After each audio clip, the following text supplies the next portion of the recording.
কোরমিডের 1 minute স্বাস্থ্যবার্তা ভিডিওতে আপনাকে স্বাগত। আজকে আমরা জানব ভিটামিন ডি এর গুরুত্ব এবং ভিটামিন ডি এর প্রধান উৎস সূর্যের আলো সম্পর্কে। সাধারণত ভিটামিন ডি এর 80%ই আসে সূর্যের আলো থেকে।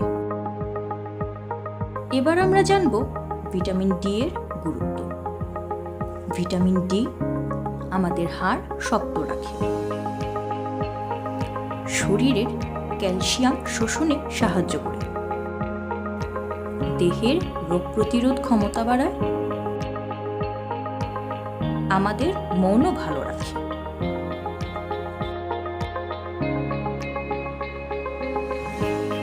সকালের মৃদু আলোতে 10 থেকে 15 মিনিট হাঁটাহাঁটি করলে আমাদের শরীরে পর্যাপ্ত পরিমাণ ভিটামিন ডি উৎপন্ন হয়।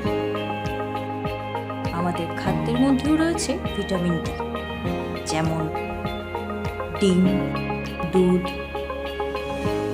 মাছের তেল ও ফর্টিফাইড ফুড। আজকে এই পর্যন্ত। দেখা হবে পরবর্তীতে নতুন কোনো ভিডিওতে। ভালো থাকুন, সুস্থ থাকুন, কোরমিডের সাথেই থাকুন। ধন্যবাদ।